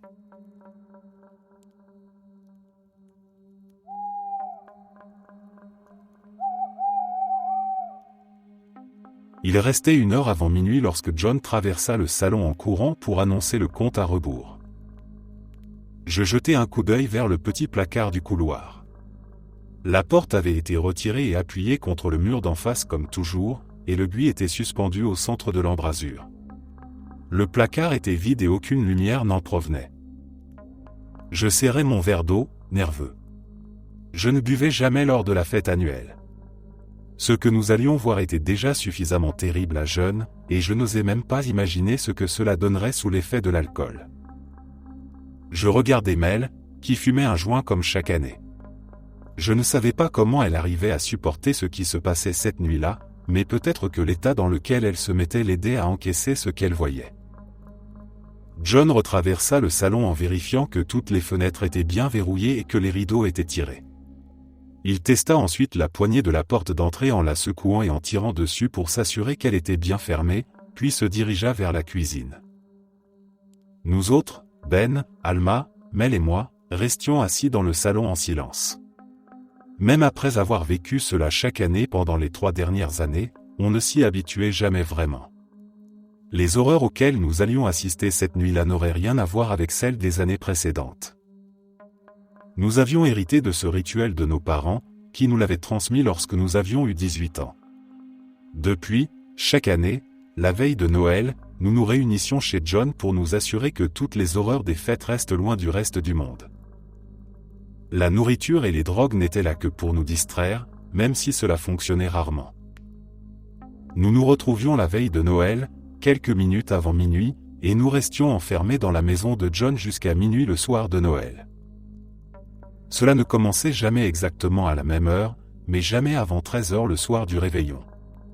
C'est pour cela que nous nous assurions toujours d'être à l'intérieur et que toutes les issues soient solidement verrouillées avant que tout ne commence. Le mot amusement était très mal choisi. Je posai mon verre d'eau pendant que Mel passait près de moi pour indiquer qu'elle allait aux toilettes avant le début des événements. Elle revint assez vite et se laissa retomber sur le canapé en soupirant. Mel avait toujours été agacée par cette obligation. Elle semblait moins affectée que nous et passait généralement tout le mois de décembre à se plaindre de cette fête. Soudain, Ben signala que cela commençait. Je reportai mon attention vers le placard. Il avait raison. Sous le buis, dans l'embrasure, se tenait une créature dont la partie supérieure était celle d'un renne et la partie inférieure celle d'un homme nu. Elle restait immobile, tournée vers nous. Sa tête présentait un large trou à l'endroit où aurait dû se trouver son œil gauche, comme si elle avait été touchée par une balle, et du sang séché maculait son visage. Son bois gauche était brisé en 2 et des insectes grouillaient autour de la plaie. Alma exprima son incompréhension dans un murmure horrifié. Personne ne répondit. Nous restions là à l'observer tandis qu'elle nous observait en retour. Elle recula dans le placard avant de se mettre à 4 pattes et de charger vers nous. Je sursautai malgré moi, bien que je sache qu'elle ne pouvait pas s'éloigner de plus de quelques mètres du buis. Je me rappelais avoir demandé un jour à mes parents pourquoi il fallait verrouiller toutes les sorties alors que la plupart des créatures ne pouvaient pas s'éloigner du placard. Ils ne m'avaient jamais donné de réponse claire, se contentant de dire que fermer la maison garantissait que rien ne s'échapperait. Mel laissa échapper un cri de panique. La créature continua de foncer vers nous, se heurtant sans cesse à des barrières invisibles. Puis, aussi soudainement qu'elle était apparue, elle disparut, laissant derrière elle quelques minutes de silence pesant. Nous ne parlâmes pas et observâmes l'apparition suivante. Celle-ci était humaine, mais comme toujours, quelque chose n'allait pas. L'homme avait été aplati pour prendre la forme d'un bonhomme en pain d'épices. De gros bonbons gélifiés pourris, cousus sur son torse, imitaient des boutons. Sa bouche était tirée vers l'arrière par des anneaux de métal plantés dans sa peau afin de lui donner un sourire permanent. Il se dandinait de droite à gauche en tentant de garder l'équilibre sur ses pieds aplatis. Lorsqu'il essaya de sortir du placard, ses bras se coincèrent dans l'encadrement et il s'y fracassa encore et encore, frappant de plus en plus fort jusqu'à ce qu'un craquement écœurant retentisse et que ses bras basculent en arrière. Il réussit finalement à passer l'embrasure et avança plus loin que la première créature, se dirigeant lentement vers nous. Ben se jeta derrière le canapé pour se cacher. Je reculai de quelques pas tandis que l'homme continuait d'avancer. Soudain, une branche transperça sa poitrine par l'arrière et il fut violemment happé vers le placard, où il disparut. Aussitôt, des dizaines de branches rampèrent sur le sol de la maison et grimpèrent le long des murs. Elles étaient couvertes d'aiguilles de pin d'une netteté extrême, avec quelques décorations brisées accrochées çà et là. Je sautai sur un canapé lorsque les branches envahirent le salon et les autres m'imitèrent, observant leur danse sinueuse entre les lattes du plancher. Tout à coup, Alma cria. Je me tournai vers elle et vis que certaines branches s'étaient enroulées autour des pieds de sa chaise, l'attirant vers le placard. John tenta de l'attraper lorsqu'elle passa près de lui, mais les branches s'entrelacèrent rapidement pour former une sorte de dôme protecteur autour de la chaise, l'emprisonnant à l'intérieur. Elle continuait à hurler tandis que je cherchais désespérément un moyen de l'aider sans être touché. C'était impossible. Les branches semblaient animées d'une volonté propre, déterminées à nous empêcher d'intervenir. Nous regardâmes Alma et sa chaise être entraînées dans le placard, puis les branches se retirèrent enfin. Ben exprima sa stupeur face au fait qu'aucun de nous n'avait jamais été emporté auparavant. Personne ne répondit et nous fixâmes tous le placard. Soudain, Alma jaillit de l'intérieur et se mit à courir avant d'être stoppée net à quelques mètres de l'embrasure. Elle manifesta sa panique en suppliant qu'on la laisse sortir. John bondit de la table basse et attrapa sa main pour tenter de la tirer loin du placard, sans succès. Alma implorait qu'on ne l'abandonne pas. Ben accourut pour aider John, mais quelque chose retenait Alma et les empêchait de la dégager. Elle cria soudain de douleur. Je me précipitai vers elle, suivi de Mel, pour comprendre ce qui se passait. La douleur se répéta, plus intense, et Alma s'effondra à genoux. Nous comprîmes alors ce qui se produisait. Sa peau se décollait d'un seul tenant. Ses biceps furent mis à nu tandis que la peau se détachait de l'arrière vers l'avant, jusqu'à ce que tout, y compris son visage, se détache. Alma continuait de crier même après avoir été entièrement écorchée. Sa peau commença à ramper vers nous tandis que ses cris résonnaient encore, et il devint clair pourquoi les parents de John avaient toujours insisté pour organiser ces fêtes dans un endroit isolé. Nous reculâmes à mesure que la peau avançait. Je réalisai qu'elle se dirigeait précisément vers John, qui se retrouva dos au mur tandis qu'elle grimpait sur lui. À cet instant, je remarquai qu'Alma avait cessé de crier. Je me retournai juste à temps pour voir son corps inerte être traîné dans le placard. Elle semblait morte. L'angoisse me gagna. Jamais rien de ce que nous avions vu ne nous avait atteint à ce point. D'ordinaire, nous repartions avec quelques égratignures, rien d'aussi définitif. Je pris une profonde inspiration pour faire taire la voix dans ma tête qui me hurlait de fuir la maison au plus vite. Je savais pourtant que je ne pouvais pas partir. Je ne pouvais pas laisser ces choses se répandre dans le monde. Je regardais John pendant que la peau d'Alma s'enroulait autour de son torse, se resserrant jusqu'à former une sorte de pull de chair. John eut des hauts le cœur et je détournai les yeux, pris d'une envie de vomir. Lorsqu'il paniqua et tenta d'arracher cette enveloppe, je regardai de nouveau. Chaque fois qu'il en décollait une partie, la peau se mettait à saigner, couvrant ses mains et ses jambes de sang. Il se mit à pleurer en grattant désespérément la peau d'Alma. Finalement, elle se détacha complètement et John la repoussa d'un coup de pied avant de courir dans la cuisine. On entendit l'eau du robinet couler tandis qu'il sanglotait. Ben attira alors notre attention vers le placard. De petits elfes en sortirent. Ils portaient des vêtements verts typiques, mais leur corps était atrocement déformé, avec des têtes, des bras et des jambes de tailles différentes. Ils se dirigèrent vers le tas de peau d'Alma, le ramassèrent et en arrachèrent des morceaux avec leurs dents pour les dévorer jusqu'à ce qu'il n'en reste rien. Ensuite, ils léchèrent le sang sur le sol avant de retourner dans le placard. Ben brisa le silence en rappelant qu'il ne restait que 5 minutes avant minuit. Je me demandais si cela signifiait que tout était terminé. Mais elle répondit par la négative en désignant le placard, d'où provenaient des bruits de pas. John demanda si nous ressentions ce qu'il ressentait. Je me rendis compte que la maison se refroidissait. La température chuta rapidement, au point que mes dents se mirent à claquer. Les pas continuaient, bien que rien n'apparaisse. Une fine couche de givre commença à recouvrir chaque objet. Le froid devint insoutenable. Mon cœur ralentissait, mes doigts devenaient bleus, mes yeux brûlaient et je ne pouvais plus bouger. Puis, au moment où je pensais que nous allions mourir, tout s'arrêta. La chaleur revint instantanément. Je demandai si c'était enfin terminé. Ben confirma que minuit venait de passer. John s'inquiéta de l'absence d'Alma. Je m'approchai prudemment du placard et regardai à l'intérieur. Il était vide, il n'y avait aucune trace d'elle. Je m'interrogeai à voix haute sur ce qui avait bien pu se passer. John avoua qu'il n'en savait rien. Ben rappela que cela ne s'était jamais produit auparavant. Mel affirma froidement qu'Alma était morte et qu'il n'y avait rien à faire. Elle rassembla ses affaires, ouvrit la porte d'entrée et quitta la maison en la claquant derrière elle. John se demanda ce que nous dirions à ses parents. Je n'eus pas de réponse. Ben annonça qu'il partait lui aussi. Je vis qu'il était sur le point de pleurer et je m'écartai pour le laisser sortir. Les larmes me montèrent aux yeux et je montai à l'étage, m'enfermant dans la salle de bain. Je m'aspergeai le visage d'eau froide en essayant de comprendre pourquoi cette année avait été différente. Alors que je cherchais une explication, je ressentis un frisson. Il faisait anormalement froid dans la salle de bain. J'entendis une voiture démarrer et rester figée face à la fenêtre ouverte. Mon cœur se mit à battre furieusement. Je m'approchai et regardai en bas juste à temps pour voir la voiture d'Alma reculer dans l'allée. Confus, je me penchai pour distinguer le conducteur.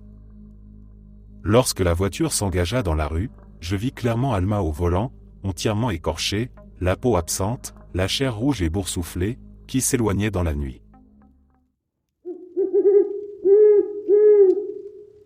Merci d'être resté jusqu'à la fin. N'oubliez pas d'aimer la vidéo, de vous abonner et de partager vos propres histoires en commentaire. On se retrouve demain à la même heure devant ce feu.